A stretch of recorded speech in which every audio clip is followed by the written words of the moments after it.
ഷിസൂസ് kids world, a complete kids channel. ദയവായി ഈ channel subscribe ചെയ്യുകയും പിന്തുണയ്ക്കുകയും ചെയ്യുക. അഹങ്കാരത്തിന്റെ ഫലം.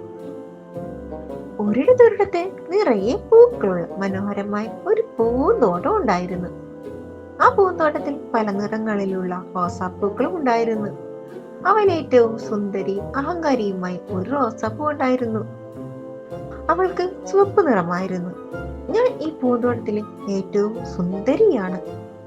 എന്നെ പോലെ സുഗന്ധമുള്ള പൂക്കളൊന്നും ഇവിടെ ഇല്ല, അവൾ എപ്പോഴും പറയുമായിരുന്നു. മറ്റു പൂക്കളെയും ചെടികളെയും അവൾക്ക് പുച്ഛമായിരുന്നു. ഒരു ദിവസം പൂന്തോട്ടത്തിലേക്ക് ഒരു കൊച്ചു ചിത്രശലഭം പറന്നെത്തി. അത് വളരെ ക്ഷീണിതനായിരുന്നു. അവൻ റോസാപ്പൂവിനോട് പറഞ്ഞു, റോസാപ്പൂവേ, എനിക്ക് തിരിത്തേൻ തരുമോ? ഞാൻ വളരെ ദൂരെ നിന്ന് പറന്നു വന്നതാണ്, എനിക്ക് വിശക്കുന്നു. എന്നാൽ അഹങ്കാരിയായ റോസാപ്പൂ അവനെ നോക്കി ചിരിച്ചു. നീ എന്താ വിചാരിച്ചത്? എന്റെ ഞാൻ അത്രയ്ക്ക് മോശക്കാരിയാണോ? പോകൂ, വേറെ എവിടെ നിന്നെങ്കിലും തേൻ കണ്ടെത്തേ, അവൾ പറഞ്ഞു.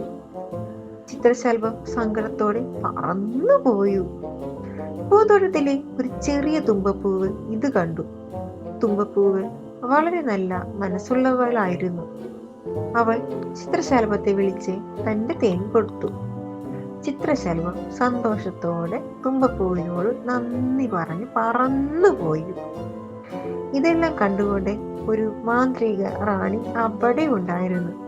അവൾക്ക് റോസാപ്പൂവിന്റെ അഹങ്കാരം ഒട്ടും ഇഷ്ടപ്പെട്ടില്ല. റാണി റോസാപ്പൂവിനോട് പറഞ്ഞു, റോസാപ്പൂവേ, നീ വളരെ അഹങ്കാരിയാണ്. നിന്റെ സൗന്ദര്യം കണ്ട് നീ മറ്റുള്ളവരെ ബഹുമാനിക്കുന്നില്ല. അതിനുള്ള ശിക്ഷയായി നിന്നെ തൊടുന്നവർക്ക് വേദനയുണ്ടാകുന്ന മുള്ളുകൾ നിനക്ക് ചുറ്റും വരും. ആളുകൾക്ക് നിന്നെ എളുപ്പത്തിൽ തൊടാൻ കഴിയാതെയാകും. റോസാപ്പൂവ് ഞെട്ടിപ്പോയി. അന്ന് മുതൽ റോസാ ചെടി നിറയെ മുള്ളുകൾ വളർന്നു. ആളുകൾക്ക് റോസാപ്പൂവിനെ തൊടാനും മണക്കാനും ഭയമായി. അവളുടെ സൗന്ദര്യം ആസ്വദിക്കാൻ ആളുകൾ മുള്ളുകൾ കാരണം മടിച്ചു.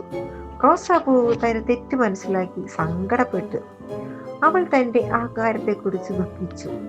ഈ പാഠം പഠിച്ചതിന് ശേഷം റോസാപ്പൂവ് കുറച്ചുകൂടി വിനയമുള്ളവളായി മാറി. പിന്നീട് ആളുകൾ അവളുടെ മുള്ളുകൾ സൂക്ഷിച്ച് അവളെ തൊടാനും അവളുടെ സുഗന്ധം ആസ്വദിക്കാനും തുടങ്ങി. റോസാപ്പൂവ് സുന്ദരിയായി. തുടർന്നെങ്കിലും അവൾ മറ്റുള്ളവരെ ബഹുമാനിക്കാനും പഠിച്ചു.